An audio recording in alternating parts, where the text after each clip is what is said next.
Hearts of Darkness was first published in a serialized form in the important literary review Blackwood's Magazine, and then after in 1902 it became a book. And when it was published, it was appreciated by many intellectuals, and it was even considered the first modern novel. Um, the title, Heart of Darkness, is inspired by the title of the celebrated Victorian explorer and Stanley, who wrote Through the Dark Continent, through Africa. This was a book of 1878. And in this book, Stanley describes his experiences as the first white man in the Congo Basin.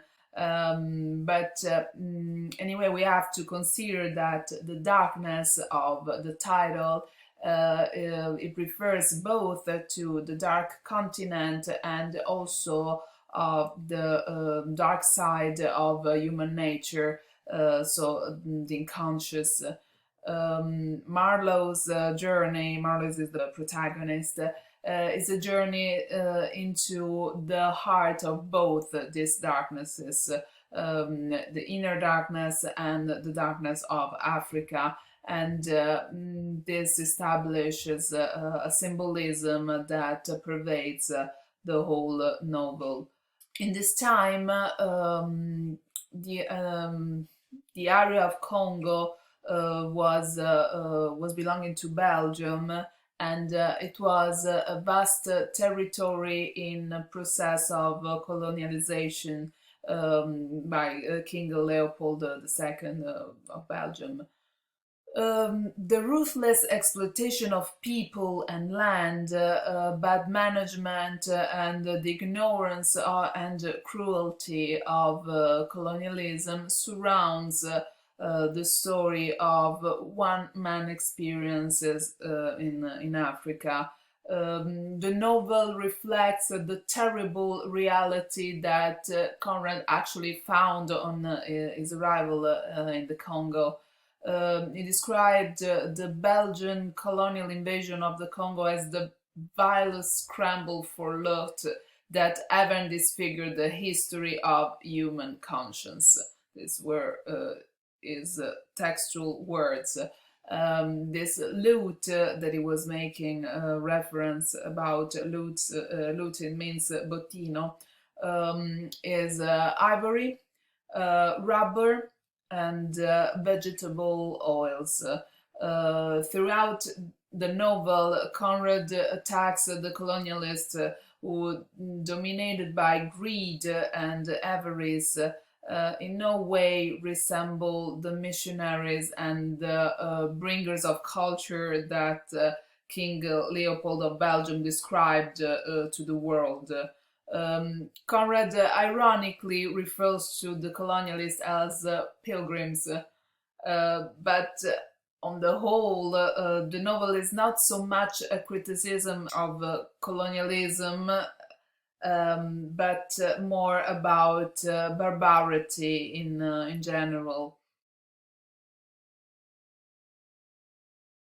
So the story starts with Marlowe, the narrator, on the River Thames, so in England, that is telling the story about the journey that he made while working for a Belgian ivory trading company up to the Congo River in a steamboat. The destination of the journey is the remote trading station occupied by the extremely successful trader Kurtz. During the journey, Marlowe becomes obsessed by this character, Kurtz. All the people that he meets on the way speak about him and describe his extraordinary personality. There is a certain amount of mystery connected with Kurtz. It's not clear why he's extraordinary or why he has to be rescued from his station. The company director alludes to the fact that Kurtz has been using certain unorthodox method to trade with the native population, and that he has perhaps become a risk to the trading company. Their mission is to bring him back to the main station. The voyage progresses, and sometimes news are coming that perhaps Kurtz is dead, sick, or in danger. As the story unfolds, Marlowe descends farther and farther into the darkness of the Congo, and farther into an exploration of his own unconscious. The little boat of Marlowe undergoes many adventures and includes attacks from the natives. Um, Finally, they arrive at Kurt's station and find him sick and obviously dying. They told me that you had gone totally insane. And that your methods were... Captain Kurtz is almost worshipped by the Indians as a kind of god, and it becomes clear that he has revealed to savagery and has committed a series of horrible crimes and acts of cruelty in order to establish total power over the natives. As evidence of his savagery, Marlowe notices that the fence that surrounds the station where Kurt is surrounded by human heads fixed to every pole. During the journey back, Marlowe realizes that Kurt has gone beyond normal human actions and has become a hollow man, deformed by the experience of the jungle, maddened by the experience of total power, and corrupted by greed and ambition. Um, Kurtz, when he dies, cries the famous sentence, Horror.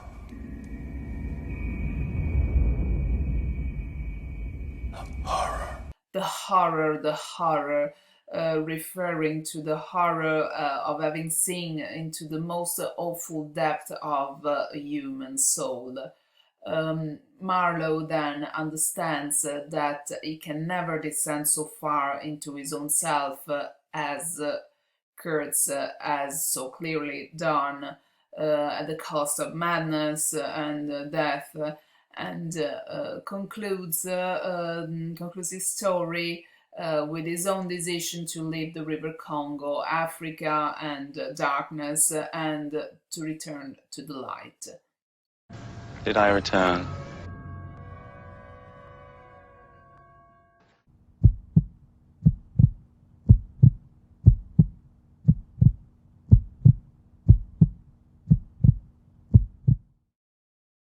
This novel contains both traditional and modernist themes. Traditional themes include the adventure story of the 19th century, which Conrad manipulates to create the good story that he admired so much. The exotic tale and the sea story are common features of the 19th century fiction. The theme of a journey, it's also a traditional feature in novels. Conrad develops his journey as a Bildungsroman, reflecting the process of the personal growth of Marlowe alongside the physical process of the journey. Characters are studied and observed from the point of view of the exploration of the mind, reflecting the naturalist and realist experiments in character development of the late 19th century. The modernist themes that we find are particularly related to the style of the novel. Because the language is high symbolic in a typical modern way. Conrad establishes a symbolic duality between dark and light, which is used to describe the known and the unknown, the world of the jungle and the civilized world outside, black people and white people, and so on. Um, Neither dark nor light have fixed positive or negative significances. Ivory, for example, which becomes the reason for the white man greed and avarice, is white. The black people appeal to Marlowe in their honesty and naturalness, while the white people that he meets along the way are usually corrupt, greedy, and cruel. The river is another great symbol in the novel. The story begins with the description of the River Thames in England, and then moves to the description of the River Congo in Africa. And both rivers are seen as somehow connected, because both flow into the immense darkness of the ocean. The rivers is also a metaphor for life, or sometimes like a road for man to travel. We can find also archetype that is used in a modernist way. And this is introduced as the central symbolic pattern of the novel. The mythological descent into darkness, which in this case, darkness is death, and then the return to the light, that is like a rebirth. This pattern of descent and return, so of death and rebirth, is one of the fundamental archetypal patterns that psychology assumes that exist in the collective subconscious. About the style, we have to consider that Conrad learned English as an adult, and so his rich and vivid prose is characterized by a constant awareness of language, the same awareness that was to become a defining feature of modernism. He makes a frequent use of personification and figurative language to create evocative atmospheres. His narrative technique, too, is extremely original. In this novel, we have a first person narrator who introduces the story to give voice to Marlowe, who becomes the actual teller of the story. Conrad breaks a linear chronology to allow Marlowe to tell the events of his journey in a style which distorts our perception of its time frame.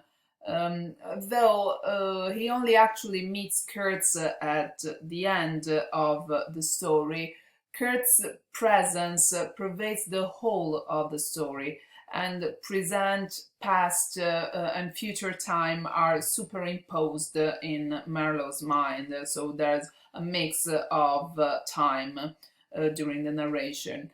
Um, the river journey, meanwhile, takes on the hallucinatory quality of a voyage back to a prehistoric age, a time before time, with an accompanying sense of disorientation, claustrophobia, and even dread. Different critics have seen Conrad either as pro-imperialist or as a critic of imperialism. This novel, Heart of Darkness, too, is ambiguous because of its complexity, and so that's why there are many different interpretations. On the one hand, it has been interpreted as a story about colonialism and continuity of imperialistic fiction. In particular, Conrad has been criticized for his stereotypical presentation of indigenous people. On the other hand, it has also been read as a denunciation of the mechanism of empire. Marlowe, the narrator, has to deal with the destructive process of colonialism in Africa, its cruelty and exploitation, and he acknowledges a tragic darkness in the heart of the late 19th century Europe. Also, his comments indicate a desire on Conrad's part to challenge the idealistic, civilizing view of colonialism, which was shared by many of his contemporaries.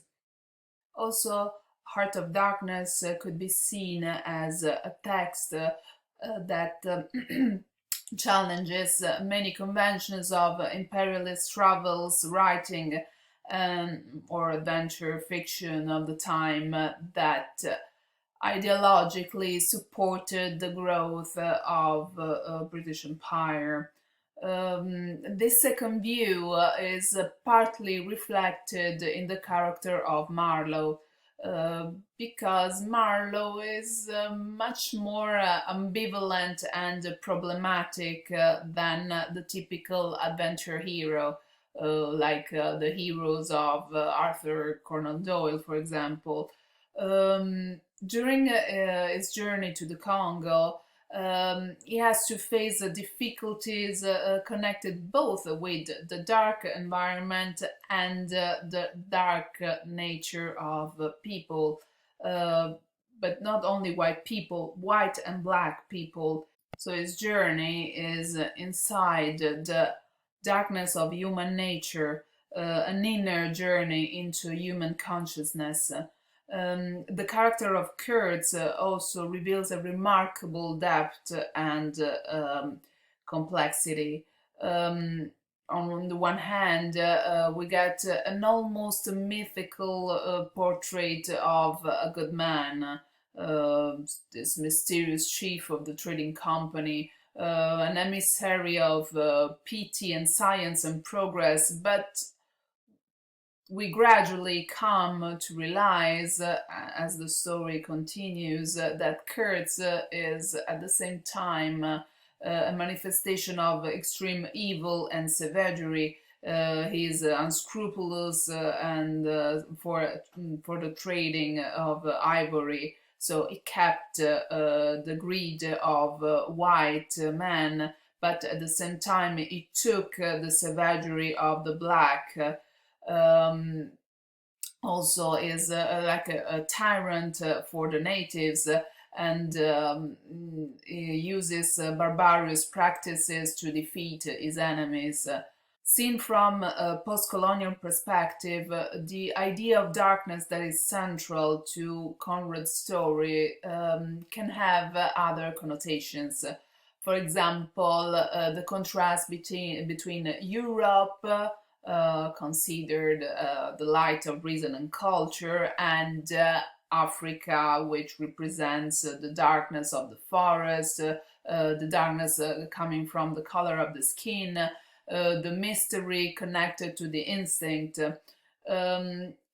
The character of Kurtz had lost himself in Africa, and he was unable to return to the so-called civilized Europe, while Marlowe is simply a witness, is a man that observes and understands.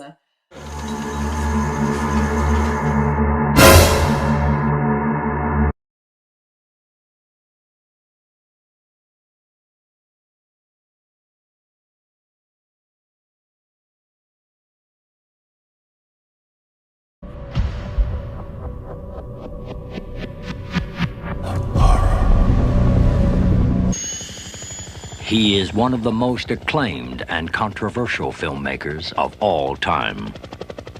In 1979, his adaptation of Joseph Conrad's Heart of Darkness captured the horror of Vietnam and instantly became a classic. My film is not a movie. My film is not about Vietnam. C'est pas au sujet du Vietnam. It is Vietnam. C'est le Vietnam. It's what it was really like. It was crazy. In the movie Apocalypse Now by Francis Ford Coppola, released in 1979, even if the film is set during the Vietnam War, it takes its narrative inspiration from Conrad's Heart of Darkness. Your mission is to proceed up the Nung River in a Navy patrol boat. Pick up Colonel Kurtz's path at New Mung Ba. Marlon Brando's character is called Colonel Kurtz, and he has raised a private army to fight a brutal war against the natives in Vietnam and Cambodia. I'd been a soldier since I was 19, and I still haven't learned how to wait for it. I wanted a mission for my sins. They gave me one. Nobody'd ever gone on a mission like it before. And when it was over, I'd never want another one. In this movie, you can see the same gradual alienation from Western civilization in a way that resembles Conrad's mixture of mystery and fear. Also, time becomes a hallucinatory dream state, creating a disturbing atmosphere. Apocalypse Now is an incredible sensorial experience with a great soundtrack, which includes This Is the End by The Doors, sung by Jim Morrison. So I really recommend you to watch this mythical movie. And I say to you goodbye and see you on the next episode. By the way, on your book, for once, the explanation of Conrad is not bad, so you can also study from your book, apart from this video that you have to study. Goodbye!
This is the end, beautiful friend. This is the end, my only friend, the end of our elaborate plans, the end of everything that stands, the end. No say